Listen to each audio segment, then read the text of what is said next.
But you said at the outset, I asked you the question, how would this change the behavior of the payers? And you seem to indicate, and I don't want to put words in your mouth, but you seem to indicate that it wouldn't really change the behavior in terms of payers adopting certain tests if it was FDA approved or not. You do your own independent assessments about the utility of these tests, and that's the most important question. That does run contrary to what a lot of people are saying, which is the reason we need FDA regulation is to, spur adoption. That one of the reasons why we're not seeing as widespread adoption of important tests is because there's no FDA certification behind it, if you will. Yeah. Is that a fair? No, I don't think that's the issue right now, that it's not FDA approved, so we're not adopting them. There's little evidence of clinical utility that this test result changes the physician management of a patient, and that change in management changes a patient outcome. I think that's the fundamental challenge right now. I'll just give you the example when Pfizer came out with a drug called crizotinib used to treat ALK mutations in patients with non-small cell lung cancer. Abbott had a test that was FDA approved.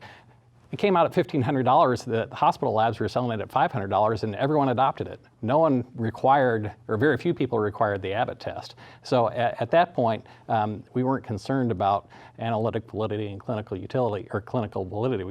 Because it was a single gene assay. Right. But I think if the FDA does limit the ability of manufacturers to market lab-developed tests unless they have approval, then we'll just follow their lead.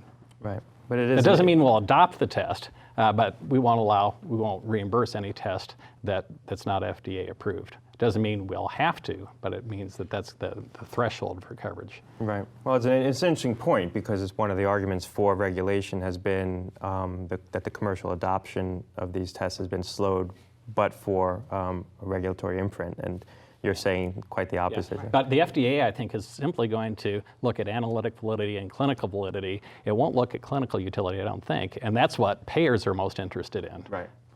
Or so they say right now. What do you think is going to happen from a policy standpoint here? I think it's really tough, Scott. I think there's been one hearing already. There will be another congressional hearing.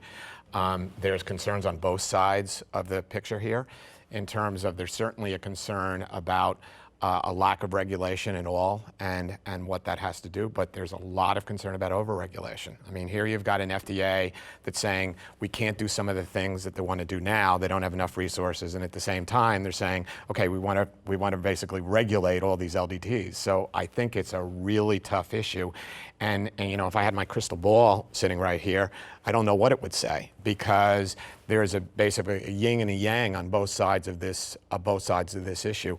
But I think there's an over concern on a lot of even the constituents that are involved in this. There's an over concern that if it gets over regulated, that basically it will kill innovation. And if you look at this, I think there are about 11,000 LDTs, and in fact the FDA, the way they're going down the path, they basically have to look at half of those.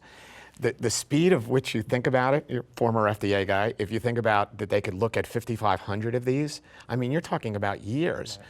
So I think that's where a lot of the concern that's expressed by Congress, especially, interesting enough, some of the members of, for example, the Doctor Caucus, who are looking at this as physicians who are members of Congress.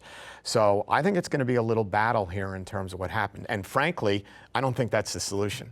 I mean, I think the solution has to be more in terms of the self-regulation standpoint, and not literally the draconian FDA or literally no regulation at all. Personally, from my little corner, and I'm not a CLIA expert, but I think that the expansion of CLIA is absolutely critical. I think if CLIA modernized and sort of expanded what they were doing, I think that would be a first good start. And that's what I think Kavita was talking about.